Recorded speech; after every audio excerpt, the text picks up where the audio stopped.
إن الحمد لله نحمده ونستعينه ونستغفره ونعوذ بالله من شرور أنفسنا ومن سيئات أعمالنا من يهده الله فلا مضل له ومن يضلل فلا هادي له أشهد أن لا إله إلا الله وحده لا شريك له وأشهد أن محمدًا عبده ورسوله لا نبي بعده أما بعد فإن أصدق الكلام كلام الله وخير الهدي هدي محمد صلى الله عليه وسلم وشر الأمور محدثاتها فإن كل محدثة بدعة وكل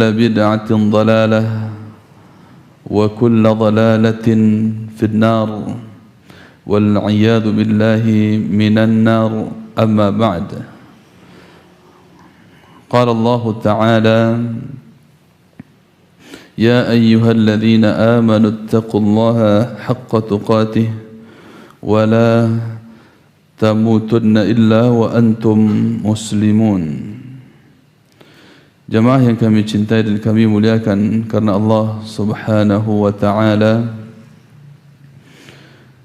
kita bersyukur kepada Allah karena kembali Allah pertemukan kita di dalam majlis ilmu untuk sama-sama belajar, sama-sama membahas ayat-ayat Allah Subhanahu wa taala dan hadis-hadis Rasulullah sallallahu alaihi wasallam. Sama-sama berupaya mengenal, mempelajari dan mengamalkan Islam. Semoga Allah Subhanahu wa taala berikan taufiknya kepada kita untuk mengamalkan Islam. Dan semoga Allah jaga Islam tersebut berada di dalam diri kita, istiqamah di dalamnya sampai ajal menjemput kita. Jamaah yang kami cintai dan kami muliakan karena Allah Subhanahu wa taala, kita pun bersalawat semoga Allah sampaikan salawat kita untuk Nabi Muhammad sallallahu alaihi wasallam, untuk keluarga beliau, sahabat-sahabat beliau dan orang-orang yang mengikuti beliau sampai hari kiamat. Insyaallah taala kita akan melanjutkan pembahasan kita masih di dalam kitab Al-Usul Ats-Tsalatsah, 3 landasan pokok, yaitu masih di dalam pembahasan mengenal agama Islam sebagai pokok kedua, sebagai prinsip kedua yang mesti tertanam kuat dalam diri kita sebagai orang-orang yang beriman, orang-orang yang mengakui diri kita sebagai hamba Allah Subhanahu wa taala. Karena banyak orang-orang yang mengakui dirinya sebagai muslim, akan tetapi banyak juga di antara mereka yang tidak mengenal Islam. Ini tentunya sebuah musibah, sehingga Islam hanya sebatas simbolis. Betapa banyak orang yang menjadikan Islam itu hanya dalam urusan kematian, urusan pernikahan, barulah mereka mencari-cari Islam. Begitu pula di antara manusia yang menjadikan Islam itu sebagai tunggangan politiknya. Ada pula orang-orang menjadikan agama Islam sebagai bisnisnya untuk diperjualbelikan. Subhanallah wal-'iyadzu billah. Ada pula orang-orang yang membawa agama Islam di dalam leluconnya, canda tawa, bahan yang dianggap lucu sehingga dijadikan bahan perbincangan, pembicaraan di dalam stand up komedinya. Ada pula orang-orang menjadikan Islam itu hanya sebatas topeng yang dibawa untuk menarik perhatian masyarakat yang sejatinya dia adalah seorang dukun. Sehingga jemaah yang kami muliakan, kalau kita tidak mengenal Islam, bisa-bisa kita terperangkap dalam hal-hal yang kita sebutkan tadi. Orang membawa label-label Islam, padahal ternyata kepentingannya adalah kepentingan dunia. Orang membawa label-label Islam tetapi ternyata hanya sebagai topeng yang menjerumuskan manusia ke dalam lembah kesyirikan, masuk ke dalam dunia hitam perdukunan, sihir dan seterusnya. Sehingga banyak yang tertipu. Banyak yang tertipu seakan-akan dia menganggap itulah yang Islam. Itulah yang dianggap agama yang benar yang dibawa oleh Nabi Muhammad sallallahu alaihi wasallam. Padahal dirinya hanya sebatas korban. Korban kebiadaban orang-orang yang menunggangi Islam sebagai kepentingan perut, kepentingan keinginan syahwatnya. Subhanallah, alangkah meruginya kita jemaah yang kami muliakan ketika kita tidak mengenal Islam. Betapa banyak orang yang akhirnya benci kepada Islam karena mengenal Islam dengan cara yang salah, cara yang keliru. Dia kira dukun-dukun itulah yang Islam, sehingga dia mengira Islam itu menipu. Dia kira teroris-teroris itulah yang Islam, orang-orang Khawarij itulah yang dia anggap Islam, sehingga dia menganggap Islam itu radikal. Ada yang mengira Islam itu penuh kebebasan karena belajar kepada orang-orang liberal, zindik dan munafik. Ada yang mengira Islam itu sebagai pundi-pundi untuk mendapatkan keuntungan dunia, sehingga mereka menjadikan Islam sebagai bisnisnya. Ada yang menganggap Islam itu sebatas untuk mempermudah urusan administrasi, maka ditulislah di KTP-nya agama Islam. Sehingga jemaah yang kami cintai, Nabi SAW pernah berpesan, pernah menyampaikan dalam hadis yang sahih, beliau katakan, bada'al islamu ghariban fasayaudu ghariban kama bada'a fatuba lil ghuraba. Islam itu muncul dalam keadaan asing, maka akan kembali menjadi asing, dan beruntunglah orang-orang yang asing tersebut. Dahulu Islam betul tidak dikenal, tidak ada yang mau mempelajari bahkan mengenalnya, asing. Sebagai agama yang dibawa Nabi sallallahu alaihi wasallam yang dibalasi dengan kebencian oleh orang-orang yang mendengarnya, bahkan oleh kerabat beliau sendiri. Agama Islam, agama yang muncul dalam keadaan asing. Bertahun-tahun Nabi sallallahu alaihi wasallam berdakwah, mendakwahkan Islam dengan tauhid.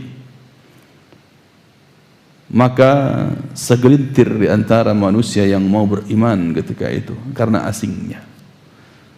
Barulah dengan berjalannya waktu, dan tentunya ini karena izin Allah Subhanahu wa taala dan pertolongan Allah. Idza jaa nasrullahi wal fath, apabila telah datang pertolongan Allah dan kemenangan atas kota Makkah. Idza jaa nasrullahi wal fath wa ra'aitan nasa yadkhuluna fi dinillahi afwaja, dan engkau melihat manusia berbondong-bondong memasuki Islam, berbondong-bondong memasuki Islam.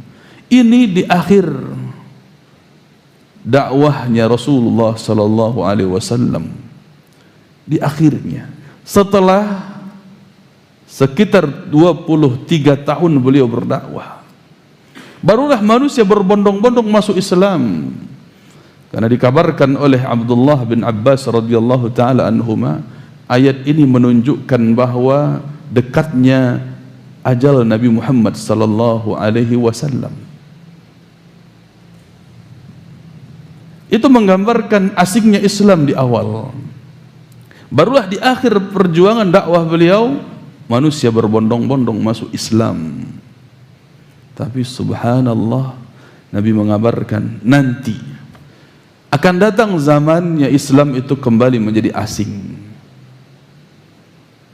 Maka beruntunglah orang-orang yang asing tersebut. Beruntunglah orang-orang yang mempelajari Islam, yang mau mengenal Islam, dengan dalil-dalil Al-Quran dan sunnah Nabi Muhammad sallallahu alaihi wasallam. Beruntunglah orang-orang yang mau mengamalkan Islam, menjadikan Islam sebagai aturan hidupnya. Karena sebagaimana yang kita sampaikan tadi, orang mengenal Islam banyak yang sekedar ikut-ikutan, tidak mau mempelajarinya bil adillah, tidak mau mengenal Islam dengan dalil-dalil yang sahih dari Al-Quran dan Sunnah, bahkan tidak mau mengenal Al-Quran dan Sunnah.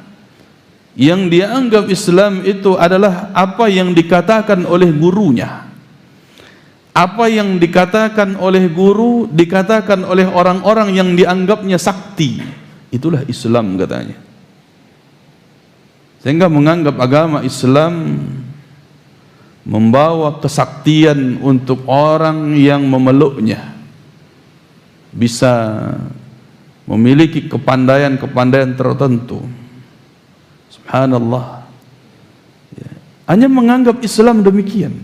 Bahkan ini jemaah yang kami muliakan, yang masuk ke kampung-kampung kita, ini yang masuk ke kampung-kampung kita, Islam yang mereka anggap adalah Islam orang-orang yang bertapa ketika berzikir, seakan-akan hilanglah ruhnya sesaat sehingga dia memasuki alam-alam yang gaib katanya, sehingga dia merasa bersatunya Allah dalam dirinya. Subhanallah, ini yang masuk ke tempat-tempat kita. Sampai-sampai jamaah yang kami muliakan, tak heran kita mendengar ucapan orang-orang tua kita, dan dalam-dalam mana baraja agamu tu gilo beko. Subhanallah, sampai kalimat ini terdengar, bahkan dikenal masyhur di tengah masyarakat kita. Dan dalam-dalam mana baraja agamu Islam tu gilo beko. Subhanallah, karena dalam pandangan umat di masyarakat kita di perkampungan, menganggap agama Islam ini sebuah ritual yang pada ujungnya menghilangkan akal kesadaran seseorang. Karena inilah yang masuk melalui akidah tasawuf, akidah filsafat, akidah di kampung kita bana mubasulua. Subhanallah, sehingga semakin seseorang hanyut dalam ucapan zikir yang dibuat-buat sendiri, hilang kesadaran, dianggap itulah sebuah kenikmatan Islam katanya. Subhanallah, ya. Sampai-sampai jemaah yang kami muliakan, tak heran mereka mengaku-ngaku punya kesaktian ini, kesaktian itu, mengaku-ngaku bisa melaksanakan salat langsung di Makkah, salat Jumatnya, atau mengaku-ngaku masuknya zat Allah ke dalam dirinya, istilah wahdatul wujud, sehingga kalau masuk zat Allah ke dalam dirinya, dia bebas melakukan apa saja. Tuhan kan enggak bisa diatur katanya. Kenapa engkau tak solat? Mana mungkin Tuhan solat? Tuhan ada dalam diriku. Inilah Islam yang dikenal oleh masyarakat kita, Pak. Sehingga dengan itu orang anti dengan Islam. Kok kagilo, anda usahlah bagamu. Banyak demikian jemaah yang dimuliakan. Sehingga menganggap Islam ini sebuah hal yang menakutkan.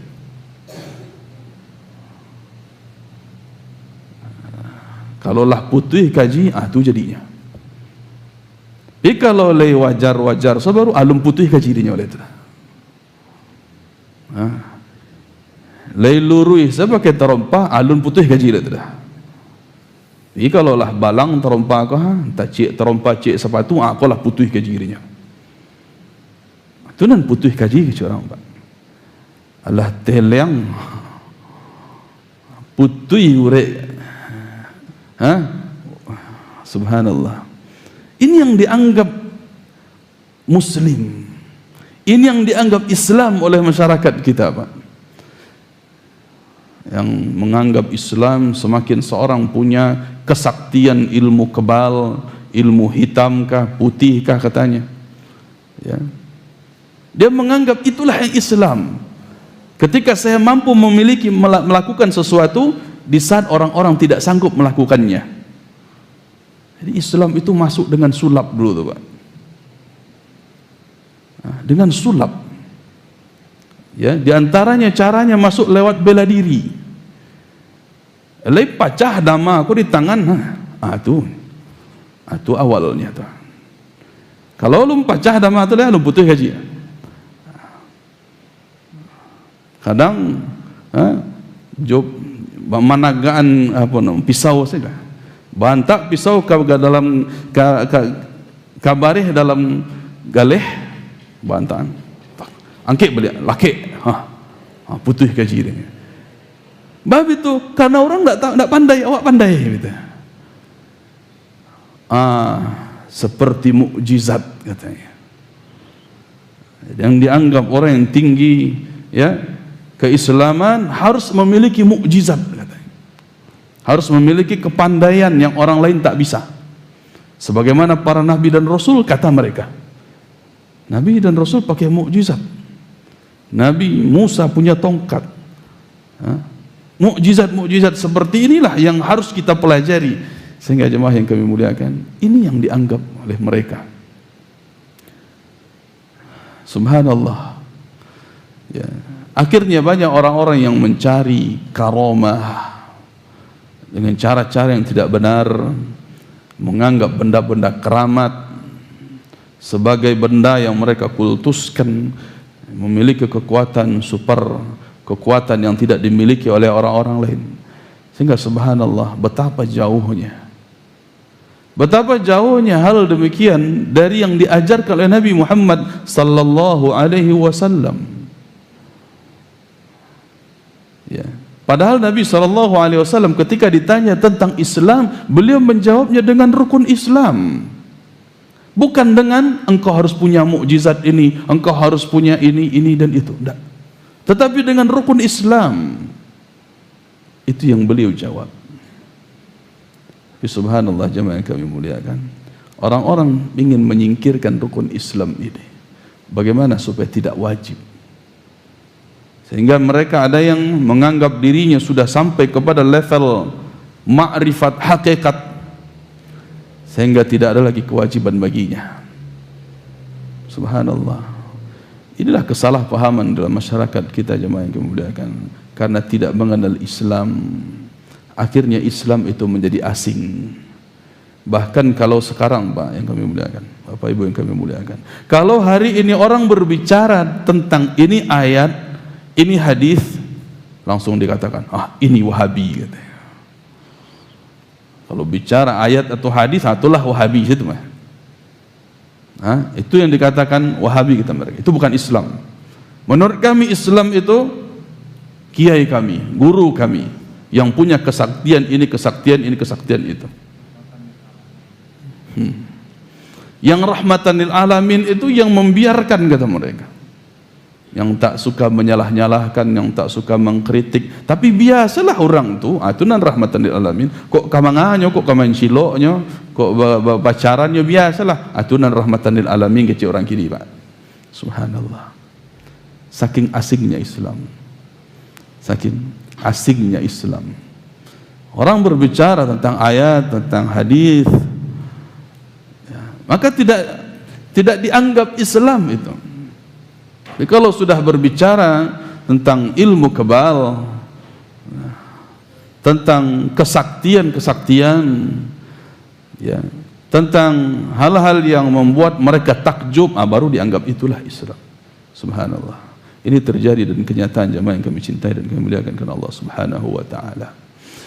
Maka tingkatan tertinggi di dalam Islam, sebagaimana Nabi sallallahu alaihi wasallam ditanya oleh malaikat Jibril tentang tingkatan tertinggi itu, yaitu tentang ihsan, al-ihsan. Nah, Kemudian di sini jelaskan al-martabatu tsalitsah al-ihsanu. Tingkatan yang ketiga setelah kita membahas Islam, iman dan ihsan. Tingkatan dalam agama ini yang ketiga adalah ihsan. Sehingga jemaah yang kami muliakan, kalau kita lihat Nabi sallallahu alaihi wasallam menjawabnya, wa huwa an ta'budallaha ka'annaka tarahu fa in lam takun tarahu fa innahu yaraka. Ini orang tertinggi tingkatannya di dalam agama ini, Pak. Siapa mereka? An ta'budallaha, engkau beribadah kepada Allah. Lihat, mesti beribadah, Pak. Kalau orang mengatakan tingkatan tertinggi dalam tasawuf itu anda lah putih kaji dia ndak perlunya salat, ndak perlu beribadah. Anda tak balik kaji itu, Pak.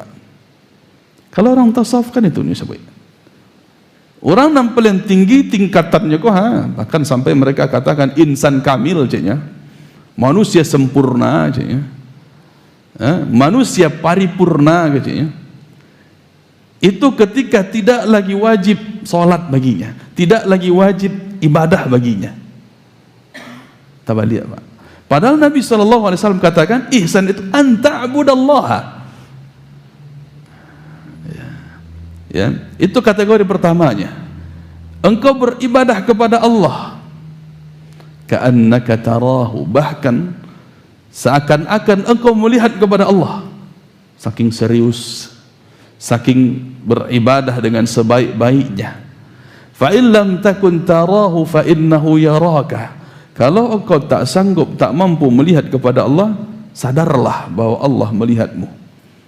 Sadarlah bahwa engkau dalam pengawasan Allah. Sehingga orang yang berbuat ihsan, jemaah yang kami muliakan, ada dua kondisi dia. Yang pertama, dia beribadahnya kepada Allah, beribadah dia, tidak meninggalkan ibadah.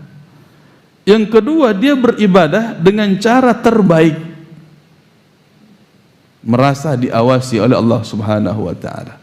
Itu yang dikatakan ihsan dalam ibadah. Nah, bukan orang yang paling tinggi tingkatannya dalam agama ini mereka yang meninggalkan ibadah, bukan sama sekali, Pak. Tapi subhanallah, ini yang dikenal di masyarakat kita. Mereka katakan adanya wali majdub, ya, wali yang sudah ditarik akalnya, sehingga dianggap orang inilah tidak penting lagi ibadah baginya, karena saking gilanya dia dengan cinta kepada Allah Subhanahu wa taala, maka tidak lagi wajib ibadah baginya. Inilah orang paling tinggi. Ini orang yang paling tinggi tingkatan keislaman katanya, bahkan mengalahkan tingkatan para nabi dan rasul. Subhanallah, jemaah yang kami muliakan, betapa kita dibodoh-bodohi selama ini, dibohongi dengan aliran-aliran seperti ini. Padahal Nabi Muhammad sallallahu alaihi wasallam beliau katakan, wa ana atqakum billah, aku orang paling bertakwa kepada Allah dibandingkan kalian. Allah Subhanahu wa taala menjamin ketakwaan Nabi Muhammad sallallahu alaihi wasallam.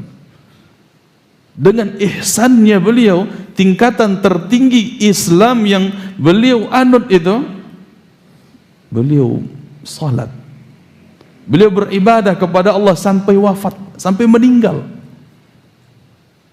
Menjelang kematian beliau, walaupun dalam keadaan sakit tak sanggup untuk berdiri, beliau pun ketika itu salat dalam keadaan duduk, Pak. Tak pernah beliau tinggalkan salat. Ini sebuah bantahan bagi orang-orang yang mengaku tinggi ilmunya, tinggi tingkatan keislamannya, lah putih kajidinya, kebantahannya. Tak seperti itu ternyata yang diajarkan dalam agama kita. Justru orang yang paling tinggi tingkatan keislamannya dalam agama kita, kategori pertamanya dia beribadah kepada Allah Subhanahu wa taala. Kategori yang keduanya, ibadahnya dia perbaiki dengan cara terbaik. Dia lakukan dengan cara terbaik, sesungguh-sungguhnya, sebenar-benarnya. Salat dia lakukan dengan khusyuk, rukun-rukun dan syarat disempurnakan, tidak tertinggal sedikit pun. begitu pula dengan wajib-wajib dan sunnah-sunnah dalam salat. Semua mereka lakukan.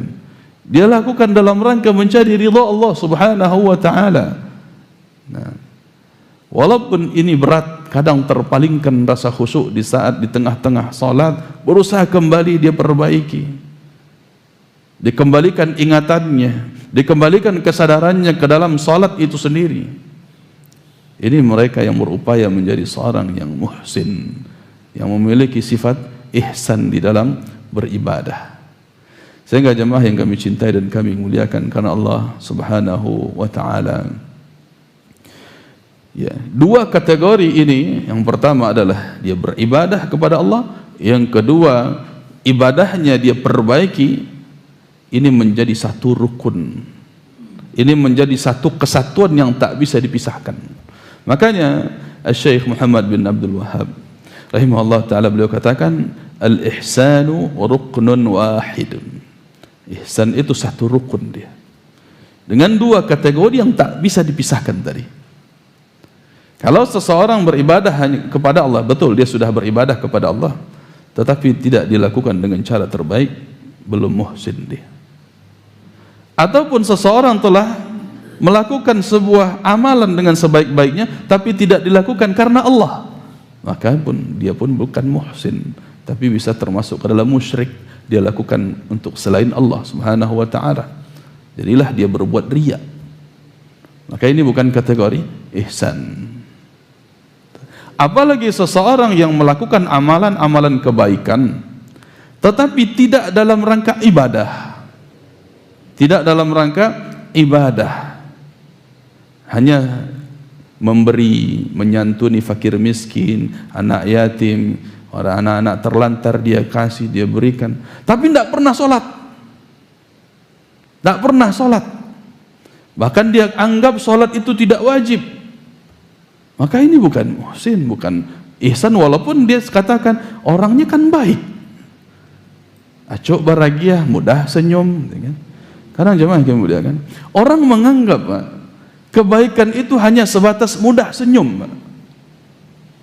Kalau kebaikan itu hanya sebatas mudah senyum, dukun nang tatangkok batangkok yang baru demo orang baru dibubarkan tuh, atau paling rajin senyum tuh. Ya, dukun-dukun tuh banyak pandai senyum, Pak.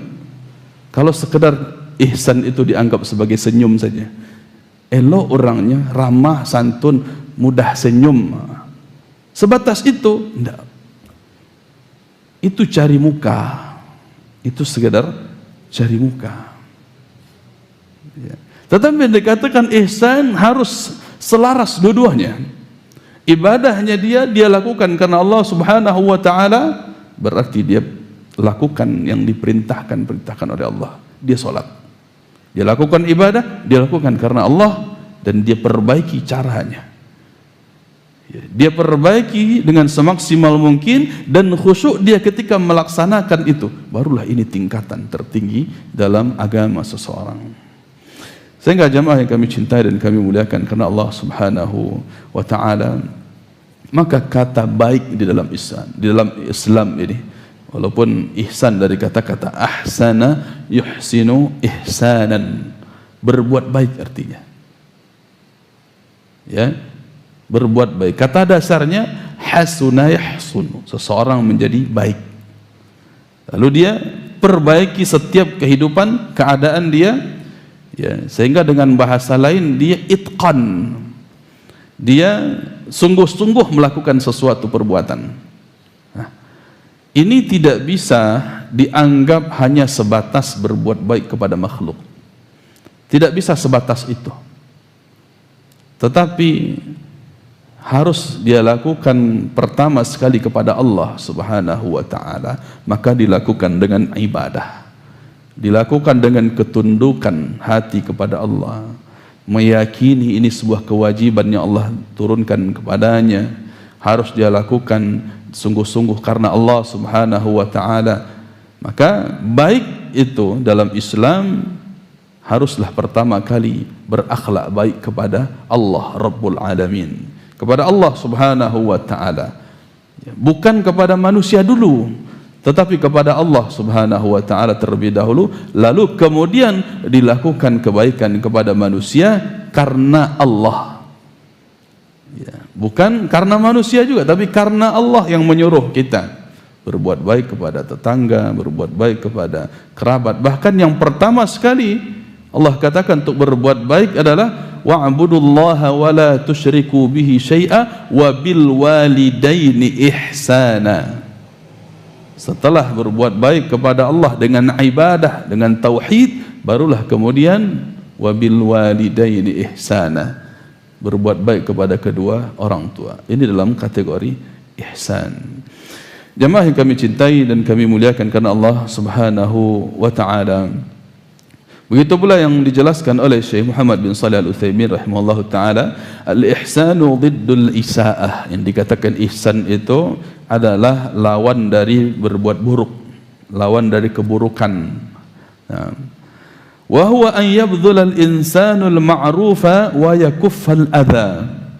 Yaitu seseorang yang melakukan perbuatan-perbuatan yang baik sekaligus dia menyingkirkan hal-hal yang mengganggu dari orang lain. Jadi dia berikan kebaikan, disingkirkan gangguan. Itu orang yang berbuat ihsan. Fayabdulul ma'rufa li'ibadillahi fi malihi wa jahihi wa ilmihi wa badanihi. Maka orang yang berbuat baik ini, ya, sekalipun dia kepada hamba-hamba Allah, maka dia kerahkan yang terbaik dari sisi hartanya, dari sisi kedudukannya, dari sisi ilmunya, dan dari sisi badannya. Fa ammal malu fa an yunfiqa wa yatasaddaq wa yuzakki. Orang yang berbuat baik dengan harta, yang lakukan karena Allah adalah dia bersedekah, membayar zakat. Wa afdalu anwa'il ihsani bil mali az-zakah. Maka perbuatan yang paling afdal, yang paling utama terkait ihsan dalam harta adalah menunaikan zakat. Lianna zakata ahadu arkanil Islam. Karena zakat itu bagian dari rukun Islam, dan perkara yang diwajibkan oleh Allah itulah yang paling dicintai oleh Allah Subhanahu wa taala. Ini ihsan dalam bentuk harta. Begitu juga masih terkait dengan ihsan berbentuk harta, ma yajibu 'alal insani min nafaqatin li zaujatihi. Di antaranya kewajiban memberi nafkah kepada keluarga, kepada istri. Wa ummihi, kepada ibunya. Wa abihi, kepada ayahnya, memberikan nafkah. Maka ini pun bagian dari ihsan. Begitu pula wa dzurriyyatihi, kepada keturunan-keturunannya, wa ikhwanihi, saudara-saudaranya, wa bani ikhwanihi, dan anak-anak saudara-saudaranya, wa akhawatihi, saudarinya, wa a'mamih, paman-pamannya, wa ammatih, bibi-bibinya, ila akhir hadza, sampai seterusnya. Thumma sadaqatu 'alal masakin wa ghairihim, kemudian ia bersedekah, rajin bersedekah kepada orang-orang miskin dan selain mereka, mimman hum ahlun lis-sadaqah, untuk mereka yang berhak menerima sedekah. Begitu pula katullabil ilmi mathalan, sekaligus itu juga dengan para penuntut ilmu. Dia memberikan beasiswa, membuka sekolah gratis misalnya, atau memberikan bantuan-bantuan untuk para pelajar terkhusus menuntut ilmu agama, agar generasi Islam ini tetap berkembang dengan ilmu agama, agar Islam itu semakin dikenal oleh masyarakat kita, oleh generasi penerus perjuangan Islam ini nantinya, yaitu generasi-generasi muda. Maka diberikan, ya, santunan kepada mereka. Ini pun termasuk ihsan, dan seluruhnya adalah ihsan kalau dilakukan karena Allah Subhanahu wa ta'ala. Begitu pula diantaranya juga bisa orang berbuat baik ihsan, badlul ma'rufi fil jah. Dia berbuat baik dengan mengandalkan posisinya di masyarakat. Karena seseorang mungkin punya peranan di masyarakat sebagai pemimpin, baik lingkungan kecil ataupun besar. Dia sebagai, katakan di kampung kita ada datua, niniak mama, ataupun ada RT, RW, lurah, camat, dan seterusnya. Ini sebuah kedudukan. Bisa seseorang berbuat ihsan ketika memiliki jabatan tersebut, ketika dia memiliki kedudukan tersebut di masyarakat, yaitu dengan memanfaatkannya untuk berbuat baik, agar mengajak anak keponakannya beribadah kepada Allah Subhanahu wa ta'ala, tidak membiarkan maksiat terjadi di tengah-tengah kampungnya. Nah, sehingga imma bidaf'i dhararin anhu au bijalbi khairin lahu, dia pun bisa lakukan itu dengan menolak mudarat yang akan terjadi, akan membahayakan keluarganya, akan membahayakan kampungnya, akan membahayakan negaranya, bahkan dia tolak segala macam bentuk hal yang membahayakan. Ini ihsan. Begitu pula au bijalbi khairin lah, untuk memperoleh kebaikan-kebaikan, diupayakan bagaimana agar kampung ini, agar daerah ini, agar wilayah ini bisa terisi dengan ilmu agama. Masya Allah, ini peranan yang dimiliki oleh orang-orang yang taat kepada Allah, sehingga dengan posisinya di masyarakat dimudahkan berdirinya sekolah Islam, dimudahkan berdirinya pusat kegiatan Islam, kampus Islam, dan seterusnya, untuk menebarkan Islam di tengah-tengah masyarakat. Orang-orang seperti ini punya kesempatan untuk ihsan biljah, dia berbuat baik dengan peranan atau posisinya. Wa amma bi'ilmihi fa an yabdhula ilmahu li'ibadillahi ta'liman fil halaqati wal majalisil 'ammah wal khasah. Bisa juga orang berbuat ihsan, orang berbuat baik, dia lakukan karena Allah bi'ilmihi, dengan ilmunya, yaitu dia kerahkan ilmunya untuk disampaikan kepada hamba-hamba Allah. Baik ta'liman fil halaqat, dia adakan ta'lim, pengajian-pengajian di halaqah-halaqah, di majlis-majlis, baik itu yang umum ataupun yang khusus, yang umum di masjid-masjid ataupun yang khusus di halaqah sekolah-sekolah. Hatta law kunta fi majlisi qahwah, kata Syekh Utsaimin, walaupun engkau berada dalam tempat duduk-duduk sambil ngopi di warung kopi, majlis qahwah, majlis ngopi, fa inna minal khairi wal ihsani an tu'alliman nas, maka termasuk ihsan, termasuk kebaikan di dalamnya, engkau tetap mengajarkan manusia. Lai sambil mengopi-ngopi jo dikadai nampak beko orang minum kopi pakai tangan kida basapo jo, ajan jo kida aja lai. Ajo suwo wak do tangan rancak kan, ketek tahu ko tangan rancak, ko tangan cebok kan, gitu kayak ketek. Ajakan balik itu sudah dakwah dan itu sudah ihsan. Apalagi kita sampaikan ini Rasul kita yang mengajarkan.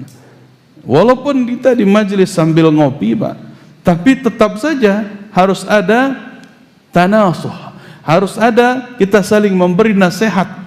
Jangan sampai itu majelis kosong dari zikrullah, kosong dari mengingat Allah Subhanahu wa ta'ala, sehingga mengabaikan aturan-aturan Allah yang akhirnya membawakan laknat ke dalam majelis tersebut yang tidak ada kebaikan di dalamnya. Subhanallah. Maka kata beliau, walaupun seseorang berada di warung kopi, walaupun seseorang duduk-duduk santai sambil menikmati makanan, tetap di situ harus ditegakkan, disampaikan agama Allah Subhanahu wa ta'ala. Bisa kita sambil makan bersama, kemudian saling menegur. Ini adab-adab makan, makan dengan tangan kanan, tidak meniup makanan. Kemudian kita mengucapkan bismillah sebelum makan. Kemudian bagaimana menyuap makanan dengan tenang, tidak tergesa-gesa, tidak terburu-buru. Kemudian juga kita ajarkan mendoakan orang yang memberi makanan, yang mentraktir, yang memberikan hidangan. Allahumma at'imhu fid darain misalnya, Allahumma at'im man at'amani, ya Allah berilah makanan untuk orang yang telah memberikan aku makanan di dunia ataupun di akhirat misalnya.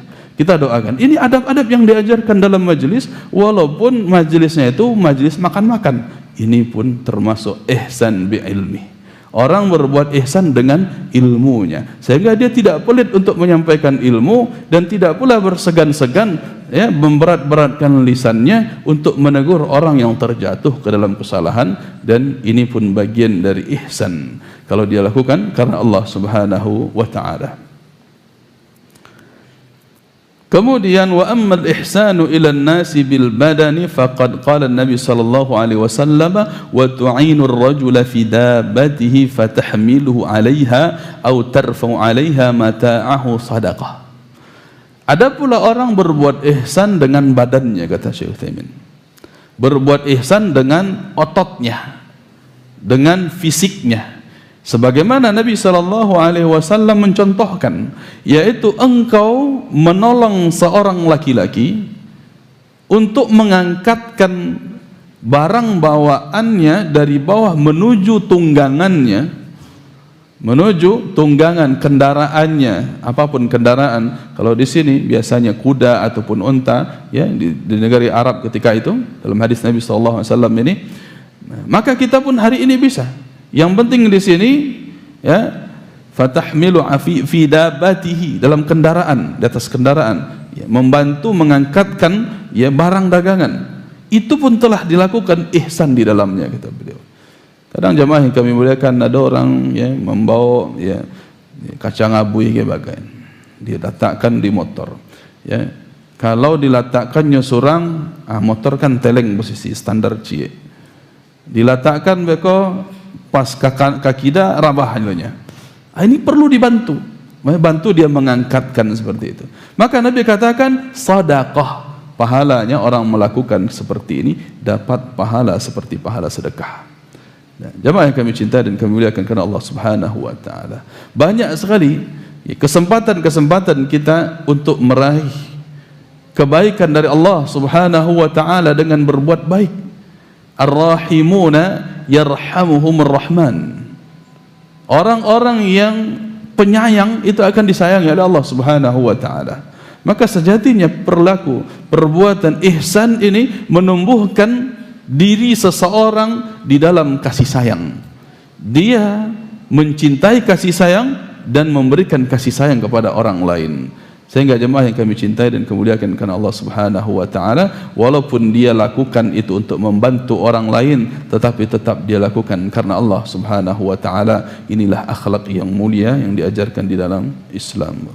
Jemaah yang kami muliakan dan kami cintai karena Allah Subhanahu wa taala, setelah kita membaca tadi penjelasan dari Syekh Muhammad bin Shalih Al-Utsaimin rahimahullahu taala tentang ihsan, maka bisa kita simpulkan bahwa ihsan itu terbagi kepada dua macam juga, yaitu yang pertama adalah ihsan berbuat baik kepada Allah Subhanahu wa taala, yakni dengan dua kategori pertama kita jelaskan, yaitu dia lakukan ibadah karena Allah, yang kedua dengan perasaan merasa diawasi oleh Allah sehingga dia lakukan dengan sebaik-baiknya. Itu kategori atau bagian ihsan yang pertama. Adapun yang kedua adalah ihsan kepada makhluk-makhluk Allah Subhanahu wa taala, yaitu dia lakukan karena Allah untuk menunaikan perbuatan baik kepada sesama makhluk-makhluk Allah Subhanahu wa taala, membantu orang-orang yang kesulitan, meringankan beban orang-orang yang tertimpa musibah, ya. Begitu pula berbakti kepada kedua orang tua. Dia lakukan karena Allah Subhanahu wa taala dalam memenuhi hak-hak manusia. Sehingga ini pun, ya, dikategorikan kepada dua. Yang pertama adalah memberikan manfaat, yang kedua adalah menjauhkan mudarat, menjauhkan gangguan dari manusia. Sehingga orang yang memiliki tingkatan ihsan ini, jemaah yang kami muliakan, mereka adalah orang-orang yang memiliki puncak prestasi dalam ibadahnya, puncak kemuliaannya, karena memiliki martabat, memiliki derajat yang tertinggi. Dan inilah yang mesti kita upayakan, yang tak mungkin kita mengklaim, mengaku-ngaku diri kita sebagai seorang muhsin. Tidak, tetapi kita berupaya untuk melakukannya, berupaya untuk mencapainya, berusaha untuk sekuat tenaga. Maka dengan itulah pentingnya kita berilmu sebelum beramal. Karena orang dengan ilmunya dia akan memperbaiki amalannya. Dengan ilmunya dia yakin bahwa Allah Subhanahu wa taala maha mengawasinya, maha melihatnya. Sehingga dengan ilmu itu sendirilah dia akhirnya takut kepada Allah Subhanahu wa taala. Perbuatan-perbuatan baiklah yang dia lakukan dalam kehidupan sehari-harinya. Sehingga orang yang muhsin ini, jemaah yang kami muliakan, adalah orang yang paling dekat dengan ketaatan kepada Allah dan paling jauh dari kemaksiatan, keburukan-keburukan. Sehingga dengan itulah seorang yang muslim akan menjaga dirinya, yaitu dengan perbuatan ihsan. Orang-orang yang memiliki perbuatan ihsan ini memiliki keutamaan. Di antaranya dalam firman Allah Subhanahu wa taala dalam surat An-Nahl ayat 128, "Innallaha ma'al ladzina taqaw wal ladzina hum muhsinun." Sesungguhnya Allah Subhanahu wa taala bersama orang-orang yang bertakwa dan bersama dengan orang-orang yang muhsin. Orang-orang yang berbuat ihsan, yang berbuat baik, yang dia beribadah kepada Allah Subhanahu wa taala. Nah, di sini ada juga yang menjadi bantahan, jemaah yang kami muliakan. Ya, berdasarkan dalil-dalil yang ada, bantahan terhadap orang-orang tasawuf yang berakidah wahdatul wujud tadi dengan dalil yang kita sebutkan tadi. Sesungguhnya Allah bersama dengan orang-orang yang bertakwa dan bersama dengan orang-orang yang muhsin. Kalau begitu kebersamaan Allah dirasakan sehingga Allah masuk ke dalam zat manusia, katanya. Zat Allah bersatu bersama dengan zat manusia karena menggunakan kata ma'a di situ, bersama. Allah bersama orang-orang yang bertakwa dan orang-orang yang ihsan, orang yang muhsin. Subhanallah. Jemaah yang kami muliakan. Ya. Maka ini tentu dibantah oleh Nabi SAW. Bukan itu yang dimaksud dengan ihsan. Ya, merasakan kebersamaan zat Allah dalam diri kita, tidak. Karena Nabi mengatakan anta'budallaha, engkau tetap beribadah kepada Allah. Ya, bukan merasa diri Allah, bukan merasa zat Allah masuk ke dalam dirimu, bukan begitu. Ya. Maka kebersamaan atau ma'iyatullah di sini dijelaskan para ulama dengan dalil-dalil yang sangat banyak, ya, adalah an-nusrah, pertolongan Allah Subhanahu wa taala. Allah menolong orang-orang yang berbuat ketakwaan dan Allah menolong orang-orang yang berbuat ihsan. Sehingga Allah katakan lilladzina ahsanul husna wa ziyadah. Orang yang berbuat ihsan ketika hidup di dunia, nanti dia akan mendapatkan al-husna, yakni al-jannah, mendapatkan surga nanti di hari kiamat, wa ziyadah, bahkan ada tambahan setelah itu. Ya, dan tambahan ini dijelaskan ulama tafsir adalah ru'yatullah fil jannah. Melihat Allah nanti, melihat kepada wajah Allah ketika orang tersebut berada di dalam surga. Dia melihat kepada wajah Allah Subhanahu wa taala. Inilah ziyadahnya. Inilah tambahan yang diberikan oleh Allah Subhanahu wa taala untuk orang-orang yang berbuat ihsan. Wa qawluhu wa tawakkal 'ala Allahil 'azizir rahim alladzi yaraka hina taqumu wa taqallubaka fis sajidin innahu huwas samiul 'alim. Dalil yang lain yang berkaitan dengan ihsan di dalam surat Asy-Syu'ara ayat 217 sampai 220, dan hendaklah engkau bertawakal kepada Allah yang maha mulia lagi maha penyayang. Alladzi yaraka hina taqum, Allah yang melihat engkau ketika engkau berdiri, wa taqallubaka fis sajidin, dan Allah pun melihat kepada gerak-gerikmu ketika engkau bersama dengan orang-orang yang sujud, yaitu dalam salat berjamaah. Innahu huwas samiul alim, sesungguhnya Allah Subhanahu wa taala maha mendengar lagi maha mengetahui. Sehingga ini, ya, mengetahui ayat ini kita paham bahwa Allah maha melihat, Allah maha mengawasi kita, sehingga ihsan itulah kita merasa diawasi oleh Allah Subhanahu wa taala, baik di dalam kegiatan kita secara ibadah khusus ataupun ibadah-ibadah yang lain dalam rangka mencari ridha Allah Subhanahu wa taala. Seperti di sini masalah salat. Ketika kita menyadari ini, Allah Subhanahu wa taala melihat kita ketika berdiri. Allah melihat kita di dalam setiap gerak-gerik dalam salat kita. Ketika sujud kah, ketika kita rukuk kah, ketika kita membaca ayat-ayat, ketika kita sujud dan seterusnya, maka kita akan berupaya memperbaiki amalan-amalan kita. Jamaah yang kami muliakan, hanya sebatas gambaran saja. Kalau seseorang menjadi seorang karyawan di sebuah perusahaan, ketika dia berbuat, ketika dia bekerja sehari-hari, ada bos di depannya. Ada bos yang memperhatikan gerak-geriknya. Kira-kira dia akan melakukan pekerjaan sebaik-baiknya atau justru dia akan melanggar aturan, Pak? Tidak akan mungkin dia melanggar aturan. Pasti dia akan lakukan sebaik-baiknya. Karena ada sesuatu yang dia pertama harapkan, kedua dia khawatirkan. Dia harapkan nih nanti bos akan menilai kinerja saya, kinerja yang bagus, akan naik jabatan, akan dapat gaji, dapat bonus dan seterusnya.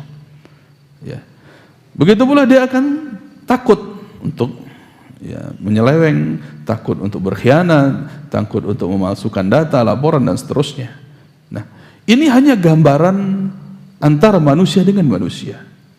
Maka ketika seseorang berbuat ihsan kepada Allah Subhanahu wa taala, seharusnya dia lebih takut lagi daripada itu. Lebih takut lagi dibandingkan dia diawasi oleh bosnya, oleh atasannya, oleh manajernya. Sehingga dia harusnya lebih takut lagi ketika diawasi oleh Allah Subhanahu wa taala. Saat itulah dia berbuat baik. Saat itulah dia memperbaiki amalan-amalannya karena dia yakin Allah melihat kepadanya. Ya, walaupun sehingga di sini disebutkan juga di dalam ibadah salat salah satu contohnya, wa taqallubaka fis sajidin. Wa qawluhu wa ma takunu min fi sya'nin wa ma tatlu minhu min qur'anin wa la ta'maluna min 'amalin illa kunna 'alaikum syuhuda idh tufiduna fihi. Ya, dalil ihsan yang berikutnya juga, ya, apapun yang engkau lakukan dalam sebuah urusan, begitu pula apa yang engkau baca dari sebuah bacaan, dan apa yang tidak engkau lakukan dari sebuah perbuatan, kecuali kami menyaksikan, kata Allah. Kecuali kami menyaksikannya, bahkan ketika engkau melakukan apa saja, ketika kalian melakukan sesuatu, pasti disaksikan oleh Allah Subhanahu wa ta'ala. Ya, ini menunjukkan dalil tentang ihsan. Adapun jamaah yang kami cintai dan kami muliakan karena Allah Subhanahu wa ta'ala, dalil secara keseluruhan tentang tiga tingkatan agama Islam ini, ketika kita mengakhiri pembahasan tingkatan Islam atau mengenal agama Islam, wa dalilu minas sunnah, dalil dari as-sunnah, dari hadis Nabi sallallahu alaihi wasallam sebagaimana dalam riwayat Imam Muslim dalam Kitabul Iman, hadithu Jibril al-masyhur an Umar radhiyallahu anhu qala bainama nahnu julusun 'inda Rasulillah sallallahu alaihi wasallam dhata yaumin. Hadis yang terkenal yang sering dibahas ya, baik dalam kitab-kitab hadis seperti hadis Sahih Muslim, begitu pula orang membahas tentang hadis-hadis di dalam hadis Arba'in An-Nawawiyah dan seterusnya. Maka dia akan dapati hadis ini sebagaimana Nabi sallallahu alaihi wasallam yang didatangi oleh malaikat Jibril. Ketika itu Umar bin Khattab radhiyallahu taala anhu mengabarkan, ketika kami duduk bersama Rasul sallallahu alaihi wasallam. Kami duduk bersama Rasul sallallahu alaihi wasallam dzata yaumin, pada suatu hari. Idh tala'a alaina rajulun shadidu bayadhis thiyab. Ketika itu datang seorang laki-laki yang pakaiannya sangat putih, yang jubahnya sangat putih. Shadidus sawadis sya'r, rambutnya sangatlah hitam. La yura alaihi atharus safar, tak tampak dari penampilannya bekas dalam perjalanan. Wala ya'rifuhu minna ahad, lelaki ini tidak dikenal oleh siapapun di antara kita, di antara kami, kata Umar.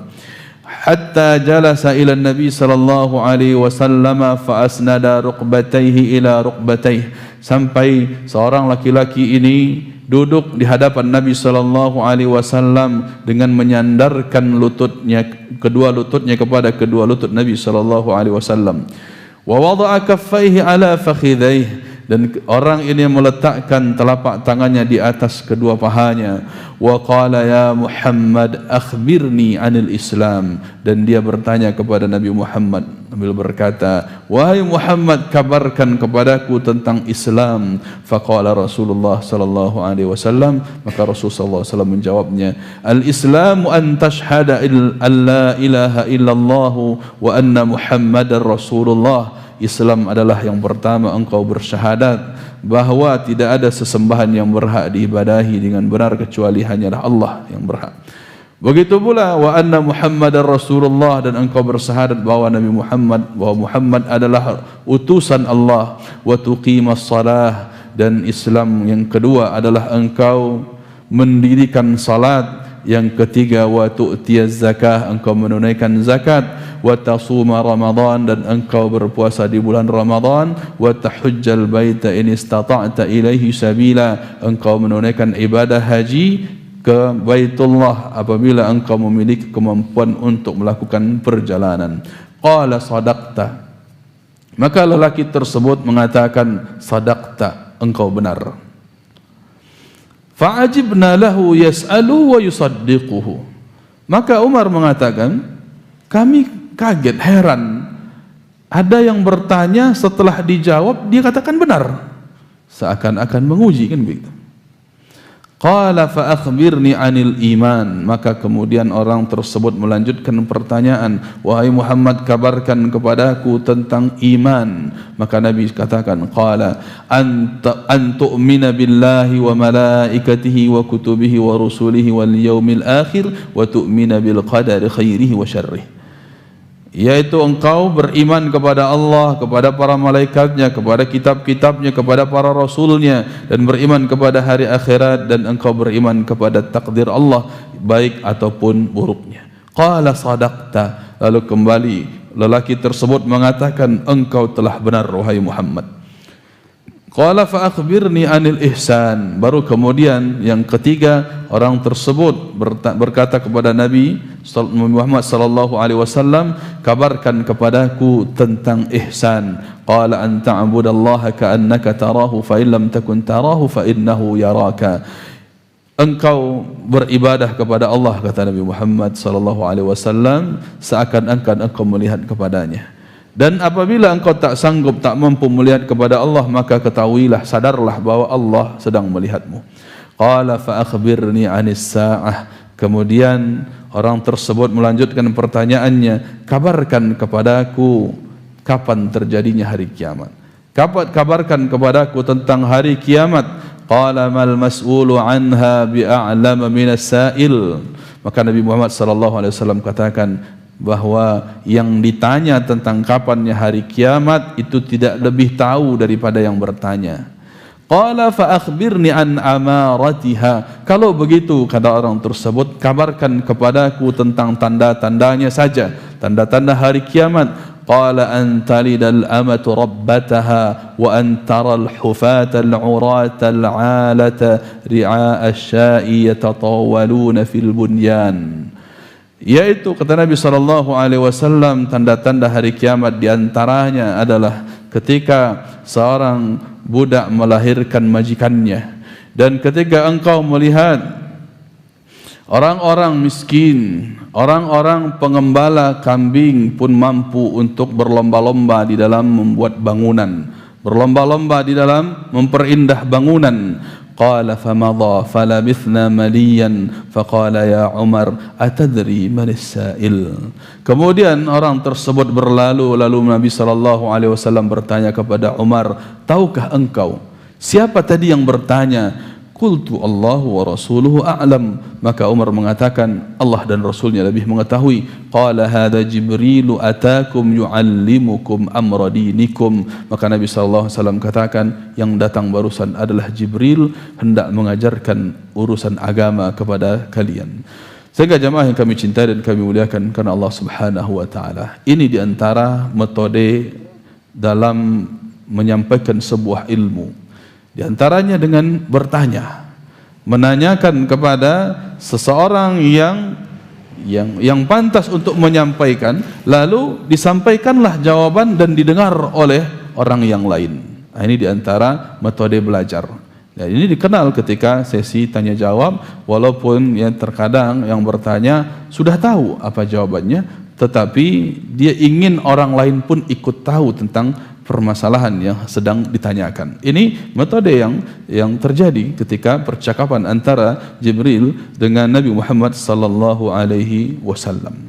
Kemudian jemaah yang kami muliakan, sebenarnya banyak faedah-faedah yang bisa kita ambil di dalam hadis yang kita bacakan tadi, tapi secara intinya ini adalah membahas tentang martabatul Islam, ya, tentang tingkatan Islam. Sehingga ketika ditanya tentang apa itu Islam, Nabi SAW menjawab bukan dengan definisi, tetapi langsung dengan prakteknya, yaitu dengan rukun Islam itu sendiri.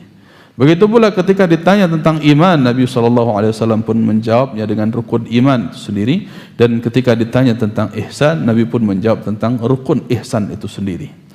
Sehingga jemaah yang kami cintai dan kami muliakan karena Allah Subhanahu wa Ta'ala, dengan ya selesainya pembahasan hadis ini, ya, selesai pula lah pembahasan kita di dalam materi mengenal Islam. Ya, mudah-mudahan kita bisa mencernai dengan baik, dan tentunya mudah-mudahan kita bisa mengamalkan dengan sebaik-baiknya. Karena percuma kalau kita sekedar tahu, sudah kenal rukun Islam, tapi tidak menjadi impian untuk kita amalkan seluruhnya. Apalagi jemaah yang kami muliakan, banyak orang-orang yang terfitnah dengan harta, yang tadinya ketika dia miskin punya cita-cita untuk haji, tetapi ternyata setelah punya kemampuan, impiannya itu pun pupus dengan keinginan-keinginan yang lainnya. Teringat lagi ingin bikin rumah, ingin beli mobil, dan seterusnya, sehingga impian ibadahnya pun terlupakan. Ini banyak dari kalangan kaum muslimin yang gagal ketika diuji oleh Allah Subhanahu wa Ta'ala dengan ujian kekayaan, wal iyadu billah.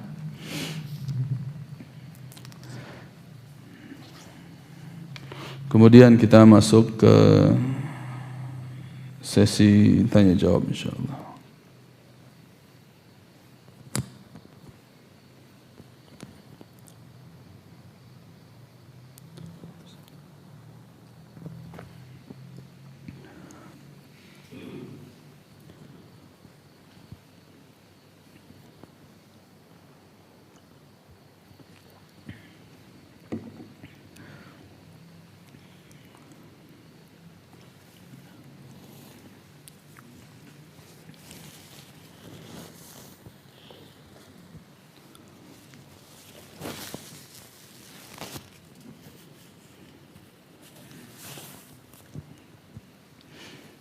Assalamualaikum Waalaikumsalam.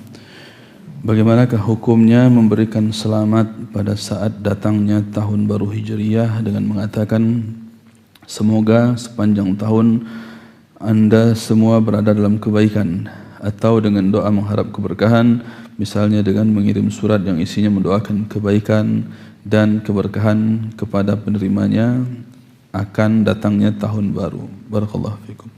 Jemaah yang kami cintai dan kami muliakan karena Allah Subhanahu wa Ta'ala, istilah tahun baru itu tidak pernah dikenal di zaman Nabi sallallahu alaihi wasallam. Bahkan tahun Hijriyah sekalipun, tidak dikenal kapan awal bulan, awal tahun itu bulan apa. Nah, jadi hitungan bulan memang sudah ada. Bahkan dari orang-orang Arab jahiliyah, bahkan sebelumnya sudah dikenal dengan perhitungan bulan yang 12 bulan dalam satu tahun. Sudah dikenal. Ya. Namun tidak ditentukan yang mana yang awal tahun, itu tidak ditentukan. Ya, tidak ditentukan yang mana yang dikatakan awal tahun. Sehingga di dalam sirah kita baca, ya, penetapan tahun Hijriyah itu, penetapan yang dimulai dengan bulan Muharram itu adalah ketika Khalifah Umar bin Khattab radhiyallahu taala anhu. Ketika itu ada orang yang dihutangi. Ada orang yang dihutangi dan dijanjikan akan saya bayar ini tahun depan. Dicatat hutangnya, ya, dalam bulan Hijriyah. Ya, tahun depan ini kemudian orangnya mengadu kepada Umar bin Khattab, ya, bulan Muharram yang mana gitu. Akan dibayar di bulan Muharram yang mana? Apakah tahun 1, tahun 2, tahun 3 dan seterusnya. Nah, sehingga bulan ini peredarannya sudah dikenal tetapi tidak dikenal tahunnya.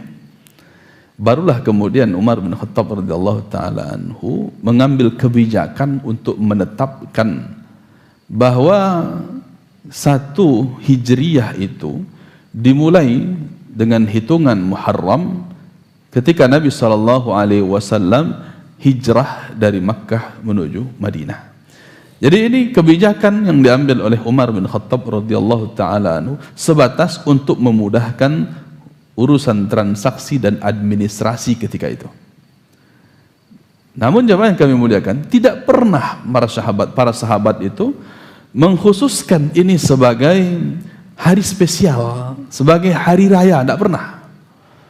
Ya, Rasulullah SAW tidak pernah menganggapnya sebagai hari raya karena 1 Hijriyah pun belum dikenal di zaman Rasulullah SAW. 1 Muharram sebagai awal tahun Hijriyah tidak dikenal di zaman Nabi SAW. Maka penanggalan ini hanya dibuat oleh Umar bin Khattab radhiyallahu taala anhu dengan tujuan tadi administratif, bukan dengan tujuan ada yang dianggap spesial di situ. Sehingga jemaah yang kami muliakan yang mencintai Allah Subhanahu wa taala, ketika seseorang mengagungkan sesuatu, menganggap spesial sebuah hari, bahkan dikait-kaitkan dengan urusan agama, maka ini perlu kepada dalil. Nabi SAW telah mencukupkan kepada kita hari raya Idul Fitri dan Idul Adha, ditambah dengan hari raya pekanan yaitu hari Jumat. Tidak ada lagi setelah itu. Tidak ada lagi hari raya setelah itu. Sehingga jemaah yang kami cintai dan kami muliakan Allah Subhanahu wa taala, kesimpulannya, kalau demikian kita tidak boleh menganggap ada hal spesial pula di dalam pergantian tahun ini. Baik tahun Hijriyah ataupun tahun Masehi, tidak ada hal yang spesial di dalamnya. Sehingga kalaupun seseorang ingin mendoakan orang lain, maka doakan tanpa mengikatnya dengan tahun, mau awal tahun, akhir tahun, tidak. Kapan saja dia doakan. Ya, kalimat kullu amin wa antum bi khair, semoga Allah jadikan kebaikan kepadamu sepanjang tahun, itu bisa diucapkan kapan saja, bukan di awal tahun, di akhir tahun, bukan, tapi kapan saja diucapkan. Semoga Allah jadikan engkau berada dalam kebaikan sepanjang tahun, sepanjang hari. Nah, ini menunjukkan jemaah yang dimuliakan, yang mencintai Allah Subhanahu wa taala, apa-apa yang bukan menjadi ibadah di zaman Nabi SAW, maka tidak boleh kita jadikan sebuah ibadah khusus pula di zaman kita. Ya. Kalau sekiranya ini sebuah perayaan, tentulah para sahabat lebih awal merayakannya daripada kita. Dan ternyata tidak satu pun riwayat menunjukkan para sahabat merayakan itu. Sehingga ini bukanlah sebuah hari yang perlu kita khususkan, kita spesialkan dengan contohnya tadi mengirimkan surat yang berisi doa-doa kebaikan untuk orang yang menyambut tahun baru. Dikhawatirkan jemaah yang kami cintai dan kemuliakan kepada Allah Subhanahu wa taala, kita malah meniru-niru orang-orang Nasrani yang merayakan tahun baru Januari, tahun baru Masehi. Maka jemaah yang kami muliakan, Islam ini datang spesial dia. Tidak ada persamaan dalam agama yang lain yang diingkari oleh Islam, tidak.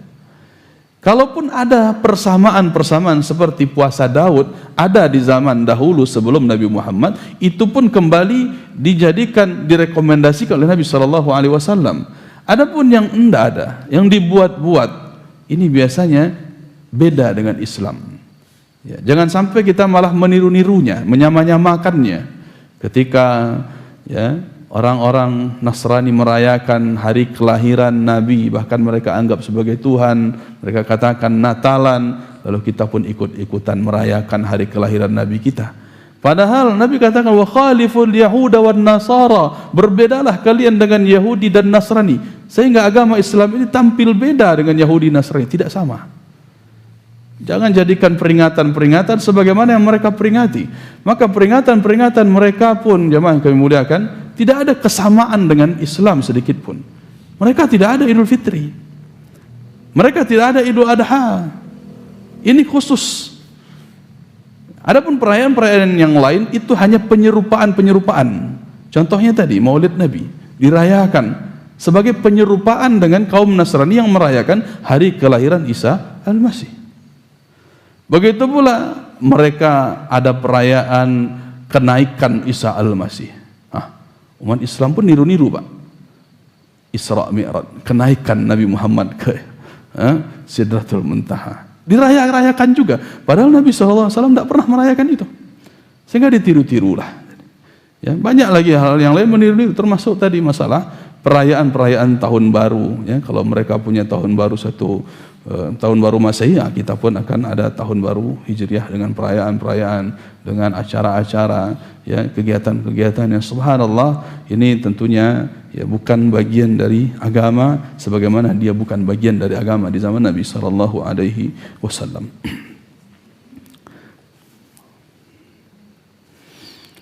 Assalamualaikum warahmatullahi wabarakatuh. Paman ana sakit stroke Ustaz, syafahullah.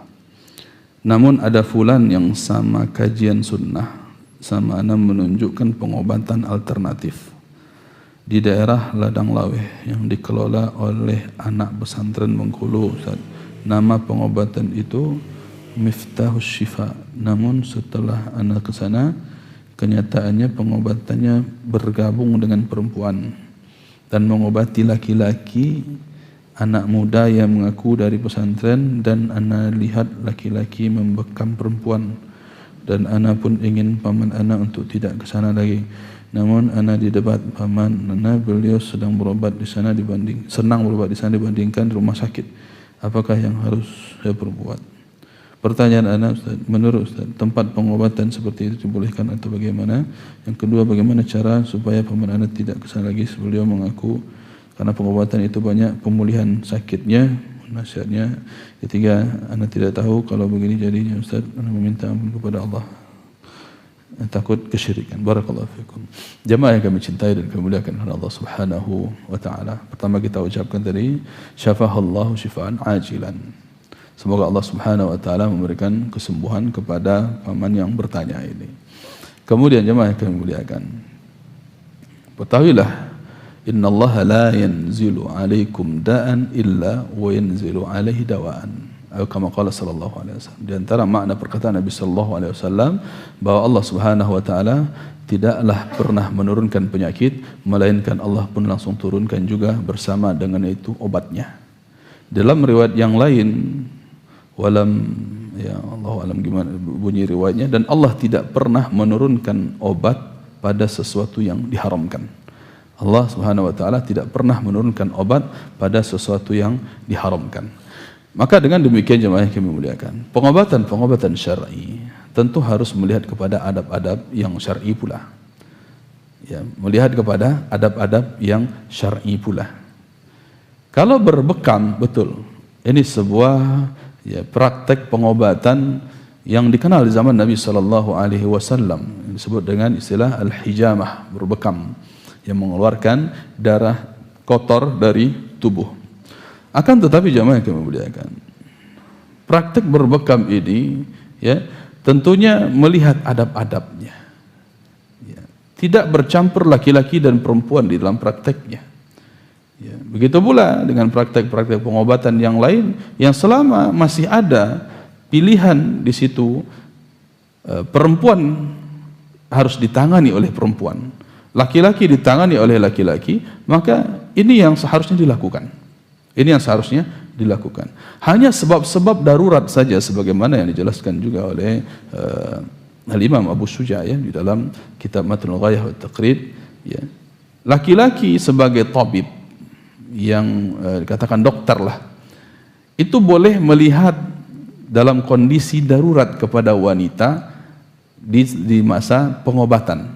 Artinya ketika tidak ada lagi pilihan tidak ada lagi dokter perempuan yang bisa melakukan itu. Harus dokter laki-laki, tidak ada pilihan lain. Nah, maka kondisi seperti ini barulah dibolehkan laki-laki mengobati perempuan. Ya, kalaupun harus menyentuh kulitnya sehingga harus dioperasi, tidak lagi pilihan lain kecuali harus lakukan laki-laki. Nah, ini sifatnya adalah keadaan darurat. Adapun kalau masih ada pilihan yang lain, ya, masih ada pengobatan yang lain yang jauh dari pertama masalah kesyirikan, ya, tentunya pengobatan manapun tidak boleh ada kesyirikan di dalamnya, ya. Ataupun juga terjadi kemungkaran-kemungkaran yang lain seperti adanya ikhtilat tadi, ya, bergampang-gampangan seorang laki-laki menyentuh wanita, dan maka hal ini harus dihindarkan. Nah, kemudian tentunya dengan belajar akidah kita, ya, mencoba mengenali mana pengobatan-pengobatan yang syar'i dengan ruqyah syar'iyah. Jangan hanya gara-gara dia anak pesantren, ya, kita tidak mengerti dengan apa yang dia katakan, ternyata mantra, kan nggak tahu kita. Ternyata mantra. Ya, kalau ruqyah syar'iyah, kalau dia pengobatan alternatif menggunakan, ya, bacaan, maka yang dikategorikan ruqyah syar'iyah itu harus terdengar jelas apa yang dia baca dan dia ucapkan. Sehingga yang dia ucapkan itu jelas adalah ayat-ayat Al-Quran. Nah, itu ciri-ciri ruqyah syar'iyah. Ya. Terlihat, terdengar yang dia baca itu ayat Al-Quran, jelas, fasih bacaannya, benar tajwidnya. Itu dia ruqyah syar'iyah. Tapi kalau sekedar qomat kamit, baca-capak semuncuangnya, tidak tentuan yang dibacanya, itu mantra namanya. Itu yang disebut dengan mantra. Ya, lain bunyi kadang ujung-ujungnya saja, ujung-ujung kalimatnya saja, itu mantra namanya. Ya, itu beda mantra dengan ruqyah syar'iyah. Ya, dan kita mesti hati-hati, Pak. Jangankan, ya, berlabelkan anak pesantren, berlabelkan ustadz kiai pun banyak dukun-dukun itu, Pak. Nah, maka teliti kita, teliti dalam melihat bagaimana praktek pengobatannya ini, diteliti dulu, dicek dulu apa betul, ya, ini praktek pengobatan yang syar'iyah. Ya. Jangan sampai malah ketika kita sakit justru malah termasuk ke dalam hal yang diharamkan oleh Allah Subhanahu wa taala, ya, sengsara bertambah dengan kesengsaraan nanti di hari kiamat, bahaya. Maka, ya, secara, ya, khusus, ya, Anda tidak mengenal nama tempat ini, ya, nama tempat pengobatan disebut dengan apa di sini, Miftahus Syifa. Begitu pula dengan siapa orangnya, Allahu alam. Ini mesti apa? Dicek lagi, dipelajari, ya, ditanyakan kepada orang yang pernah melihat ke sana, ya, tentunya diajak para ustadz ke sana, dilihat apa betul ini pengobatan sesuai dengan syariat atau, ya, pengobatan abal-abal lagi, ya. Sekarang kan subhanallah, asal ada orang-orang yang membawa trik-trik baru dalam pengobatan langsung laku, Pak. Langsung laku, ya. Bisa mengobati dengan bola api, itu laku langsung, ya. Dengan menyiramkan air langsung muncul api, langsung laku itu, Pak. Karena dianggap sakti, ya. Dianggap ini orang ini bisa membakar jin, katanya, membakar penyakit, ya, mengambil penyakit dari tubuh kemudian masukkan ke dalam gelas, masukkan ke dalam kelapa, dibelah kelapanya keluarlah paku. Ini sudah sakti gitu mereka, ya. Mudah sekali untuk tertarik, ya. Kadang hanya dengan pengobatan-pengobatan yang aneh, semakin aneh semakin laku, ya. Kalau dikatakan, oh ada rasanya, lebaran suasa sakit kok rasanya, kan, leka cegak rasanya, itu bisa saja, Pak. Bisa saja dengan sugesti atau dengan bantuan jin, bisa, ya. Di tempat itu bisa rasa-rasanya sehat. Tapi lalamu lah hilang lo tadi ongkosnya lah bilo jasonya, kan, lah bilo kuota pitinan bagi kajin tadi, ya, tibo sakit itu balik.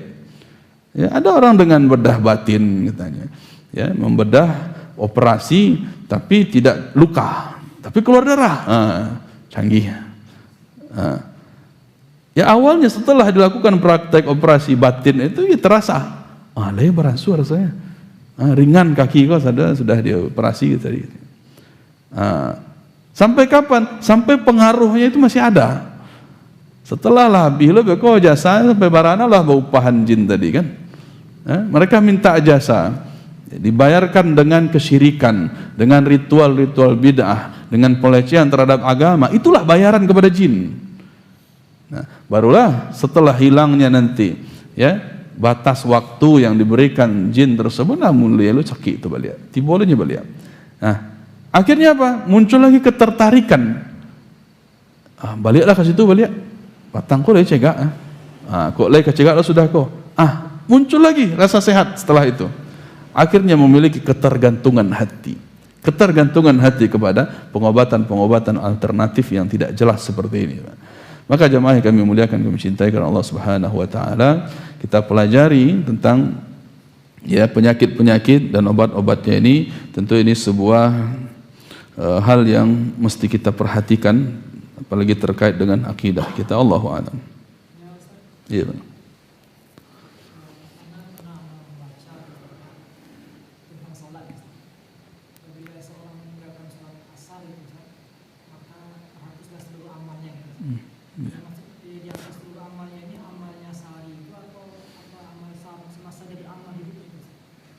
Barakallah, jazakallahu khairan.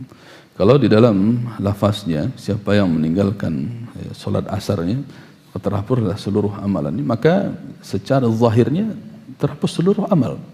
Terhapus seluruh amalnya. Maka ini bukan dijelaskan juga dalam penjelasan yang lain, ya, dia tinggalkan dengan sengaja. Ya, dia tinggalkan dengan sengaja, ya, bahkan sampai menganggap ini tidak wajib baginya. Sehingga dia tinggalkan itu. Ya. Bukan dalam keadaan dia terlupa ataupun dalam keadaan dia tidak sengaja. Allahu a'lam. Ya, kalau dilihat dalam teksnya, ya, terhapus seluruhnya. Allahu a'lam. Ini bahaya adalah di antara bahaya-bahaya meninggalkan salat. Jadi bagaimana mengembalikannya? Bagaimana mengembalikannya? Kalau memang terlupa tadi ada qadha atau tertidur, ya, setelah menjelang asar dia tidur, bangun kemudian maghrib, maka ya, kondisi hal seperti ini mesti kita qadha, kita ganti.